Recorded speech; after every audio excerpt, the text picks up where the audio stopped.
Please welcome to the stage, Toni Lontis.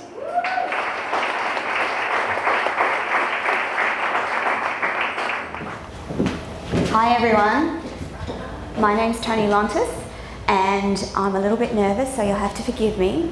A big shout out to Lauren, Kat and Annette for putting on this night. What a wonderful idea.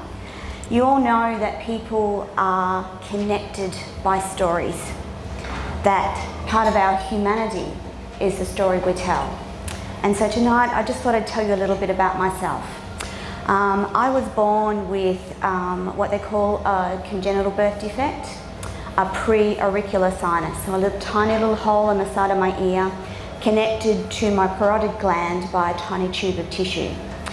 The problem with those are that they get infected all the time, and that's exactly what mine did. So when I was about 18 months old, after I think the 10th infection, they tried surgery to fix it.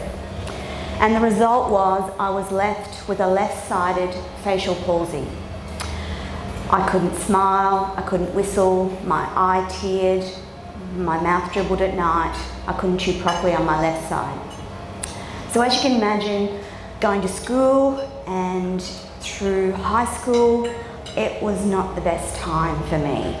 I suffered really badly from being shy, being bullied, and I'm an introvert as well. Cut forward to my 20s and 30s, because I know I've only got 7 minutes to tell you this story. I entered my 20s and 30s with a self-esteem that was rock bottom. I had no self-worth. I didn't think I was smart. I didn't think I was pretty. I didn't think I was worthy of anything. And I made bad decisions based on the way that I felt. I had a rather dysfunctional upbringing, so all of those things combined saw me in my 20s and 30s with a divorce, a marriage, a divorce, affairs, sexual abuse, sexual violence, and trauma. So by the time I hit my 40s, I was a fractured woman. And I didn't know how to put myself back together. And then came the most traumatic time of my life. So at that time, I had partnered with a man who I thought was the love of my life. He was a very good manipulator, and to the world, we looked like we had everything. Our lives looked perfect.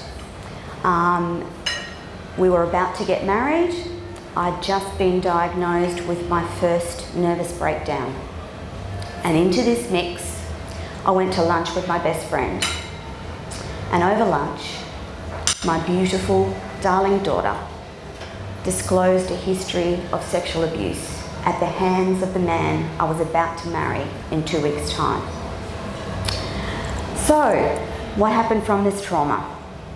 Here I am at 52, and this year I published a book about the story, and I write a raw, hard-hitting conversation about what it's like to recover from trauma, what it's like to go through the judicial system, what it's like to love a child unconditionally to the point that you're the only thing that's keeping them here on this earth.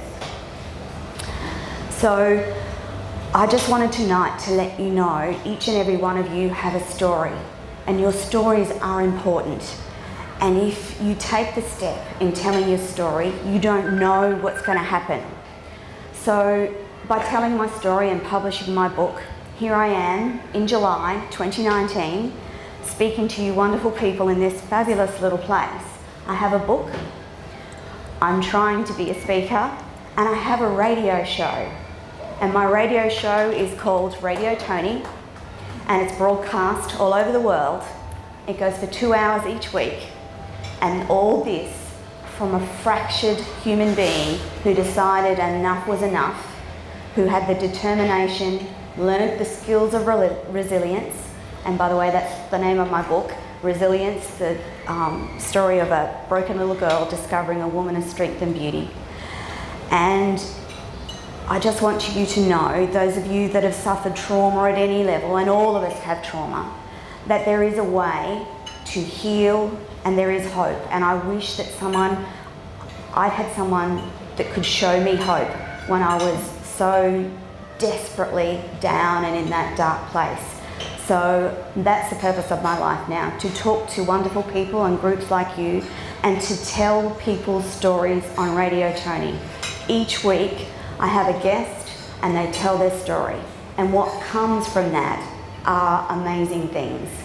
So once again, we are humans, we are connected by stories, and it's so important that we all tell our stories, no matter what it is, funny, sad, traumatic. We all need to tell our stories and they all need to be heard. And I hope that the rest of you that are getting up and speaking tonight will enjoy the experience as much as I had. And I just want to let you know that even in middle age, even after so much trauma, that there is happiness, there is hope, and everyone can achieve that. So thank you.